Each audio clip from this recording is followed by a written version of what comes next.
Je n'oublierai jamais cette période de ma vie. C'était il y a 2 ans, dans notre vieille maison de pierre du 19e siècle, nichée dans une ruelle étroite du centre historique.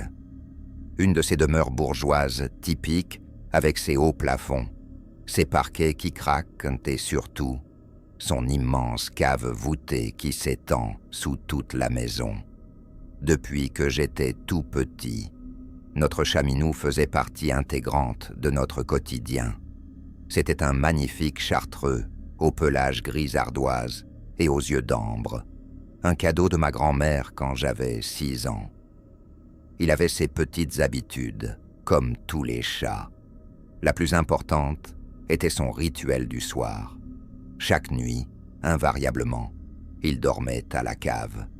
Mes parents avaient instauré cette règle quand Minou était encore chaton.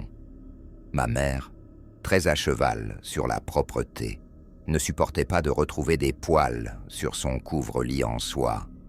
Et puis Minou était un chat d'extérieur, impossible de le garder enfermé toute la journée dans notre maison de ville. Quand il voulait sortir en pleine nuit, ses miaulements réveillaient toute la maisonnée. La cave était donc la solution idéale. Cette cave, parlons-en, un véritable labyrinthe de pièces voûtées, avec des recoins sombres et des alcôves mystérieuses. Le sol était en terre battue dans certaines parties, en pierres usées dans d'autres. Il y avait même une ancienne cave à vin, où mon père entreposait précieusement ses bouteilles de Bordeaux. Au fond, un vide sanitaire servait au passage des canalisations. L'endroit parfait pour un chat, pensions-nous. Tout a commencé un soir d'automne. Les jours raccourcissaient et un crachin glacial tombait sans discontinuer depuis une semaine. Comme d'habitude, j'ai attrapé Minou, qui somnolait sur le radiateur du salon. Il s'est laissé porter jusqu'au petit palier en haut des escaliers de la cave, son endroit habituel. Mais ce soir-là, quelque chose était différent. À peine avais-je fermé la porte que ses miaulements ont commencé. Pas ces miaulements habituels, non. C'étaient des cris déchirants, presque humains dans leur désespoir. Je suis retourné voir, pensant qu'il s'était peut-être coincé la patte. Quand j'ai ouvert la porte, il s'est précipité dans le salon, comme si le diable le poursuivait. Les jours suivants, son comportement est devenu de plus en plus étrange. Il refusait catégoriquement de descendre les escaliers, se débattant comme un beau diable quand on essayait de l'y forcer. Puis, il a commencé à éviter complètement la maison. Lui qui adorait se prélasser sur le canapé passait maintenant ses journées dehors, même sous la pluie battante. Un soir, je l'ai trouvé recroquevillé sur le paillasson, trempé jusqu'aux os. Son regard était différent, hanté. Il tremblait, mais pas de froid, de peur. Cette nuit-là, j'ai convaincu mes parents de le laisser dormir dans ma chambre. C'est à cette période que les incidents ont commencé. D'abord subtils, puis de plus en plus perturbants. La porte de la cave qu'on retrouvait grande ouverte chaque matin, alors que mon père était obsédé par les économies de chauffage. Des bruits étranges la nuit, des grattements, des pas feutrés, parfois même ce qui ressemblait à des chuchotements. L'ampoule du couloir qui grillait systématiquement, plongeant l'escalier dans une obscurité inquiétante. Ma sœur Julie, de 2 ans, ma cadette, a commencé à faire des cauchemars. Elle se réveillait en hurlant, parlant d'une ombre qui la regardait dormir. Mes parents mettaient ça sur le compte de son imagination débordante et des films d'horreur qu'elle regardait en cachette. Une nuit, alors que je terminais un devoir de philosophie, j'ai entendu du bruit dans le couloir. La veilleuse s'est mise à clignoter, comme si quelqu'un jouait avec l'interrupteur. Je suis sorti voir, et c'est là que je l'ai aperçu. Une silhouette, immobile devant la porte de ma chambre, grande, décharnée, Elle se découpait parfaitement dans la pénombre. J'ai appelé. Julie, mais la silhouette s'est évanouie sans un bruit, me laissant glacé de peur. L'infestation de puces a été le premier indice tangible que quelque chose n'allait pas. Ces bestioles avaient envahi la cave du jour au lendemain, alors que Minou portait son collier antiparasitaire. Mon père, qui déteste le désordre, a déclaré la guerre aux parasites. Il a tout nettoyé, désinfecté chaque recoin, passé l'aspirateur jusque dans les moindres fissures. Il nous a interdit l'accès à la cave pendant plusieurs jours, le temps que les produits agissent. Mais les puces sont revenues, encore et avec elles, cette odeur, une puanteur indescriptible qui montait du vide sanitaire, comme de la chair en décomposition. Mon père a fait venir un plombier, pensant qu'un rat était mort dans les canalisations. Mais le plombier n'a rien trouvé. Un après-midi, alors que mes parents étaient au travail et que Julie était à son cours de danse, j'ai décidé d'enquêter. Armé de ma lampe torche et de tout mon courage, je suis descendu explorer le fond de la cave. L'odeur était insupportable. Le faisceau de ma lampe a révélé des choses étranges, des miettes de pain, des papiers de bonbons, des traces de pas dans la poussière. C'est alors que je l'ai entendu. Une respiration, lourde, rauque, comme celle d'un animal blessé. Elle venait du vide sanitaire. Je me suis approché, tremblant. Le bruit s'est intensifié. Et soudain, une main, sale, aux ongles noirs, qui a jailli de l'obscurité pour tenter de m'agripper la cheville. J'ai hurlé et couru comme jamais, manquant de tomber dans les escaliers. Les gendarmes sont arrivés en moins de 10 minutes. Ils ont fouillé la cave de fond en comble. Dans le vide sanitaire, ils ont découvert un véritable campement. Un vieux matelas crasseux, des restes de nourriture, des vêtements sales, même un petit réchaud à gaz. Le squatteur avait fui par la porte de service, dont la serrure avait été habilement forcée. D'après les gendarmes, c'était probablement un sans domicile fixe qui avait trouvé refuge là pendant les nuits froides. Ils ont relevé des empreintes, pris des photos, fait un rapport, mais je n'ai jamais été convaincu par cette explication. Aujourd'hui, 2 ans après, la cave reste verrouillée à double tour. Nous avons installé une alarme sophistiquée, changé toutes les serrures, condamné la porte de service, Minou à sa chambre dans la buanderie du premier étage, et personne ne descend plus seul à la cave.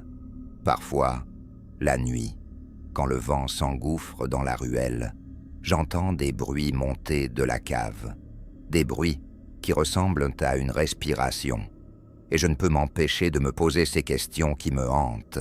Qui était vraiment cette personne? Pendant combien de temps nous a-t-elle observés, tapis dans l'ombre? Et surtout, est-elle vraiment partie? Car Minou, lui, refuse toujours d'approcher cette porte, et les chats, dit-on, voient des choses que nous autres humains ne pouvons pas voir. Je ne me souviens pas de tous les détails de cette histoire, car je n'avais que 7 ans environ, mais mes parents ont comblé certaines lacunes au fil des années. Certains moments restent encore très vivaces dans ma mémoire. Alors laissez-moi vous raconter. J'étais enfant unique. Certes, grandir seul n'était pas toujours facile, mais cela avait ses avantages. Mes parents étaient très présents dans ma vie. Ils faisaient vraiment tout leur possible pour s'assurer de mon épanouissement. Et aujourd'hui, je leur en suis reconnaissant. Chaque année, à l'approche d'Halloween, mes parents transformaient notre sous-sol en maison hantée. Rien d'extraordinaire. Quelques vieilles décorations, des toiles d'araignées artificielles, des lumières stroboscopiques et beaucoup d'enthousiasme. Tout cela servait une bonne cause. Il fallait faire don de conserves pour entrer, et mes parents donnaient tout ce que nous collections à la banque alimentaire locale. Il créait même des prospectus qu'il distribuait dans mon école et dans plusieurs écoles primaires des environs. La majorité des visiteurs étaient des parents d'élèves de mon école, mais il y avait toujours quelques parents et enfants que nous ne connaissions pas. Mes parents appréciaient cela. Plus il y avait d'étrangers, plus ils pouvaient collecter de nourriture, et plus la maison hantée avait de chances d'être un succès. Nous vivions dans une grande maison en briques à Acton, Pennsylvanie. La plupart des maisons de notre quartier étaient entièrement en briques pour des raisons historiques. Cela signifiait aussi qu'elles étaient très anciennes, et les rénovations étaient mal vues. Notre maison avait déjà naturellement une ambiance lugubre, particulièrement la nuit, avec ses vieux planchers qui craquaient et ses couloirs faiblement éclairés. Chaque année, mes cousins Jeff, Rick, Chaz et Eric venaient aider mes parents à installer et gérer la soirée. Ils se déguisaient généralement en costumes effrayants et se cachaient dans le sous-sol pour faire peur à mes amis. Cette année-là, ils avaient décidé de faire fort en portant des masques Anonymous, assortis, vous savez, ces masques blancs, inquiétants, aux expressions neutres. La maison hantée fut un grand succès cette année-là, comme d'habitude. Nous avions déjà une belle foule en début de soirée, mais mes parents m'ont raconté plus tard qu'un homme étrange s'était présenté avant que les choses ne commencent vraiment. Il n'était pas accompagné d'enfants, ce qui était inhabituel, puisque la maison hantée était principalement destinée aux familles. Il a dit que sa femme viendrait plus tard avec leur fille, mais qu'il voulait déposer quelques conserves à l'avance. Mes parents ne le connaissaient pas, mais ils ont pensé que ce n'était pas grave. Ils l'ont remercié, ont pris les conserves et sont restés là, mal à l'aise, jusqu'à ce qu'ils comprennent qu'ils devaient partir. Au fil de la soirée, avec l'arrivée de plus en plus de monde, le sous-sol est devenu assez chaotique. Je me souviens avoir essayé de suivre mes amis qui criaient et riaient en courant à travers les décorations. À un moment donné, une de mes amies est venue me voir en pleurant, disant que quelqu'un portant un masque Anonymous lui avait fait peur. J'ai essayé de la calmer en lui disant que c'était juste un de mes cousins, mais ce qu'elle a dit ensuite m'a glacé le sang. La personne avait attrapé son poignet et essayé de l'attirer dans un placard. Je ne savais pas quoi en penser. Je pensais qu'elle exagérait peut-être, mais l'expression sur son visage montrait qu'elle était sincèrement effrayée. J'ai trouvé mes parents et leur ai raconté ce qu'elle avait dit. Ils ont pris la chose au sérieux et sont descendus au sous-sol pour vérifier. Ils ont demandé à mes cousins s'ils avaient vu quelque chose d'étrange. Jeff, Rick et Chaz étaient tous à leur poste et ont juré n'avoir rien fait de tel. C'est alors que mes parents ont remarqué autre chose. Eric n'était pas à son poste. Tout le monde a commencé à paniquer quand Eric est descendu en courant les escaliers. Il a expliqué qu'il avait fait une pause pour aller aux toilettes à l'étage et qu'à son retour, son masque Anonymous avait disparu. Il pensait que l'un des autres gars l'avait pris pour plaisanter. Cela a déclenché les sonnettes d'alarme chez mes parents, qui ont immédiatement fermé la maison hantée. Ils ont fait sortir tout le monde et appelé la police, qui est venue fouiller la maison. Mais bien sûr, ils n'ont rien trouvé. Cette nuit-là, j'étais encore un peu secoué, mais je pensais que tout était fini. Je me suis endormi assez facilement, mais je me suis réveillé en entendant un bruit de tapotement. C'était léger, mais perceptible, comme si quelqu'un frappait répétitivement à ma fenêtre. J'étais trop effrayé pour me lever, alors je suis resté là, remontant les couvertures jusqu'à mon menton, espérant pouvoir me rendormir. Après quelques minutes, les coups ont cessé et j'ai réussi à me rendormir. Mais quelques heures plus tard, j'ai été réveillé à nouveau, cette fois par un bruit de grattement. C'était plus urgent que les coups, comme si quelqu'un griffait le cadre de la fenêtre. J'étais terrorisé, mais quelque chose en moi s'est réveillé et j'ai rejeté les couvertures pour me précipiter vers la fenêtre. J'ai tiré les rideaux d'un coup sec et mon cœur s'est presque arrêté. Là, me fixant à travers la vitre, se trouvait une personne portant un masque Anonymous, à quelques centimètres seulement de la vitre. J'ai hurlé pour appeler mes parents. Ils se sont précipités dans ma chambre et j'ai pointé frénétiquement la fenêtre du doigt. Mais quand ils ont regardé, la personne avait disparu. Nous avons appelé la police une fois de plus, et ils ont fouillé la cour et les environs, mais ils n'ont trouvé personne. Il n'y avait aucun signe d'effraction, pas d'empreinte de pas, rien. La propriété était vide. Quelques mois sont passés, et les choses se sont calmées.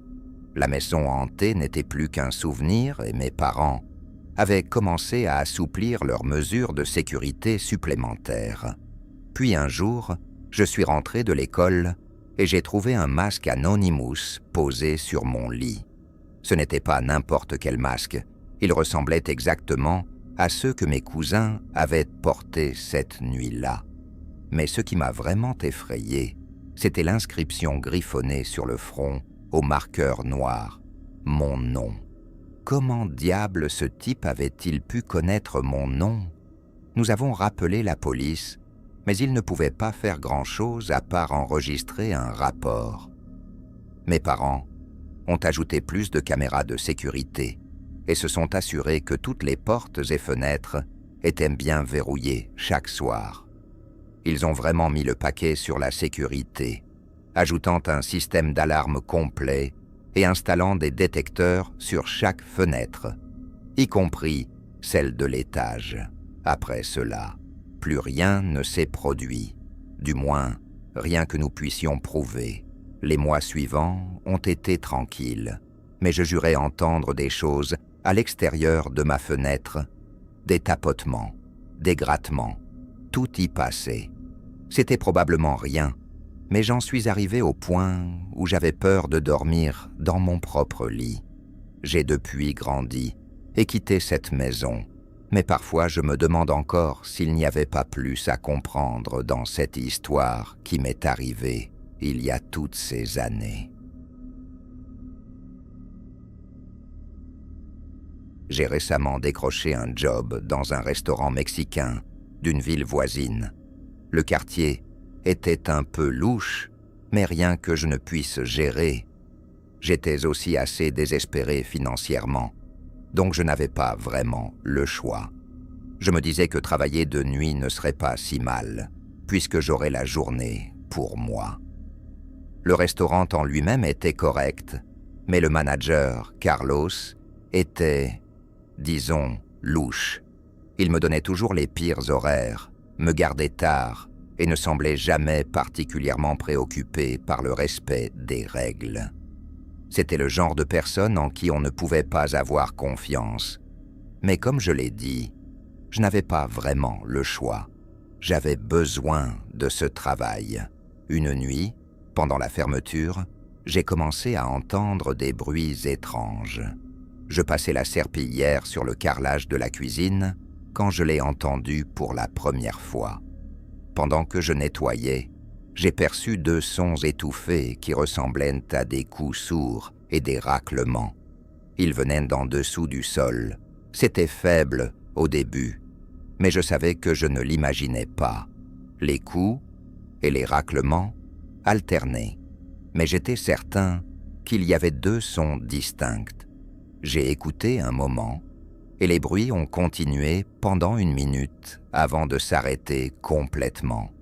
Ça m'a fait sursauter, mais j'ai mis ça sur le compte de quelque chose de banal. Peut-être un animal à l'extérieur ou les tuyaux qui travaillaient. Mais ça a continué. Le bruit commençait quand l'endroit devenait silencieux, juste au moment où je finissais mon nettoyage. Après quelques nuits comme ça, j'en ai parlé à Carlos. Il a immédiatement balayé ça d'un revers de main et m'a dit que ce n'était rien et d'arrêter de m'inquiéter. Il est même allé jusqu'à dire que le restaurant n'avait même pas de sous-sol. C'est là que j'ai commencé à être suspicieux. Je savais qu'il mentait parce que j'avais littéralement vu les soupiraux à l'arrière du bâtiment. Je voulais le lui dire, mais j'ai gardé ma langue. Je me suis dit que j'attendrais encore un jour. Peut-être que les bruits s'arrêteraient d'eux-mêmes. Bien sûr, les bruits ont continué. Je m'en suis plaint le lendemain et lui ai dit que l'endroit devait avoir un sous-sol, puisqu'il y avait littéralement des fenêtres sous le niveau du sol. C'est alors qu'il m'a lancé un regard étrange et a insisté sur le fait qu'il n'y avait pas de sous-sol. Il m'a dit que les précédents propriétaires l'avaient scellé il y a des années et que personne ne pouvait y entrer ou en sortir. Puis il m'a dit d'une voix ferme de me concentrer sur mon travail et d'arrêter de fouiner. Sa façon de le dire, si dédaigneuse et ferme, m'a donné un mauvais pressentiment. Mais je ne voulais pas perdre mon emploi, alors j'ai laissé tomber. Je me suis dit que c'était peut-être juste un animal qui s'était faufilé là d'une manière ou d'une autre. C'était juste bizarre que Carlos insiste tant pour ne pas vérifier ou me prendre au sérieux. Pendant les jours suivants, les bruits ont persisté. Chaque nuit, c'était la même chose. Ces étranges coups sourds et ces raclements occasionnels, comme si quelque chose ou quelqu'un bougeait là-dessous. Je ne pouvais pas me défaire du sentiment que quelque chose n'allait pas, mais j'essayais de l'ignorer. Puis une nuit, après la fermeture, la curiosité a pris le dessus. J'ai décidé d'aller voir par moi-même. Je suis allé à l'arrière du bâtiment, où se trouvaient les soupiraux. Je me suis accroupi et j'ai essayé de regarder à travers une des fenêtres. Il faisait noir comme dans un four à l'intérieur, et je ne pouvais rien voir, même avec la lampe de mon téléphone. Alors que j'étais sur le point d'abandonner, une lumière a clignoté à l'intérieur du sous-sol, juste pendant une seconde, puis s'est éteinte avant que je ne puisse voir quoi que ce soit clairement. Je me suis figé, le cœur battant, incertain de ce que je venais de voir.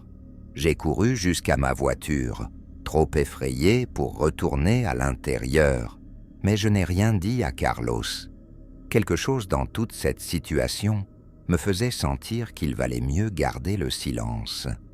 Je n'étais cependant pas préparé à ce qui allait se passer. La fois suivante, où j'ai fermé, je n'ai pas pu résister à l'envie d'aller vérifier ces fenêtres à nouveau. J'admets volontiers que mes mains tremblaient en faisant le tour du bâtiment. Je savais que rien de bon ne sortirait de cette investigation. Je me suis accroupi pour mieux voir, et cette fois, en me penchant pour regarder de plus près, je l'ai vu. Pressé contre la vitre, se trouvait un visage. C'était un homme, mais pas n'importe quel homme. Il avait l'air complètement dérangé. Ses cheveux étaient hirsutes, et son visage était sale, comme s'il ne s'était pas lavé depuis des semaines. Ses yeux jaunes étaient grands ouverts, me fixant à travers la vitre. Il a cogné sa tête contre la fenêtre et m'a fait ce sourire dément. J'ai hurlé et j'ai trébuché en reculant, perdant complètement mon sang-froid. J'ai couru jusqu'à ma voiture sans regarder en arrière. Mes mains tremblaient tandis que je tâtonnais avec mes clés, mais j'ai réussi à entrer et à partir en trombe avant que quoi que ce soit d'autre ne puisse arriver. Le lendemain, je ne pouvais plus me taire. Je suis allé directement voir Carlos et lui ai tout raconté. À ma surprise, il n'a même pas essayé de nier. Au lieu de cela, il m'a fait asseoir et m'a effectivement dit la vérité. Il a admis que la personne que j'avais vue était en fait son frère qui vivait dans le sous-sol.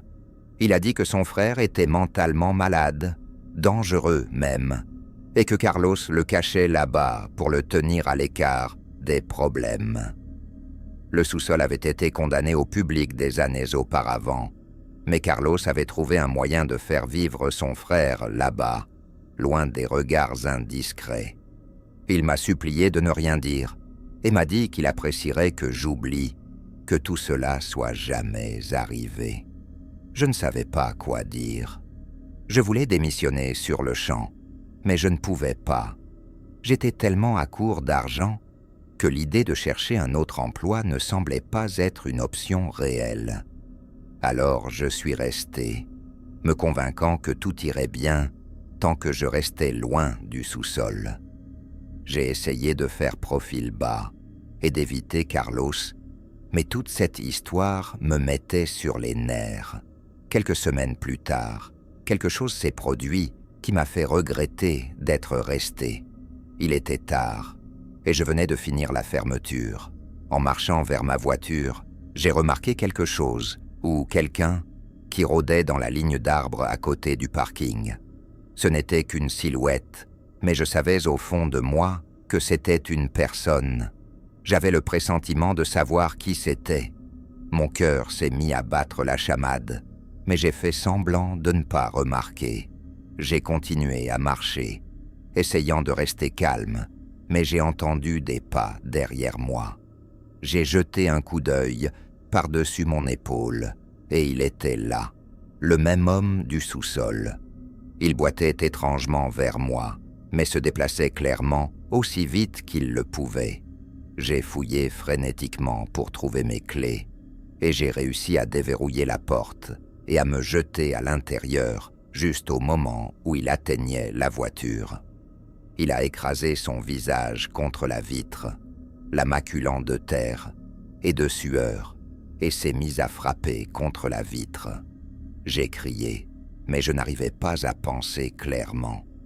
Tout ce que je savais, c'est que je devais partir de là. J'ai démarré aussi vite que possible. Je ne sais pas comment j'ai réussi à rentrer chez moi cette nuit-là, sans avoir d'accident. Je n'ai jamais eu aussi peur de ma vie. Je remercie encore Dieu qu'il ait eu une sorte de boîterie. Sinon, il m'aurait certainement rattrapé. C'était ma dernière nuit de travail au restaurant. J'ai appelé la police depuis la sécurité de mon appartement, mais je n'y suis jamais retourné. Je ne voulais pas savoir ce qui s'était passé ensuite, s'ils avaient retrouvé l'homme ou si Carlos avait eu des problèmes pour ce qu'il avait fait. Je ne voulais simplement plus être impliqué. Même maintenant, je ne peux pas me défaire du sentiment que Carlos pourrait venir me chercher un jour. Je ne sais pas s'il irait jusqu'à faire quelque chose comme ça, mais c'est une pensée qui reste au fond de ma tête. Je n'ai jamais su ce qui est arrivé au restaurant, à Carlos ou à son frère, et honnêtement, je ne pense pas vouloir le savoir. Peut-être que je passerai en voiture devant ce restaurant un jour, mais pour l'instant, je veux rester aussi loin que possible de cet endroit et de ces gens.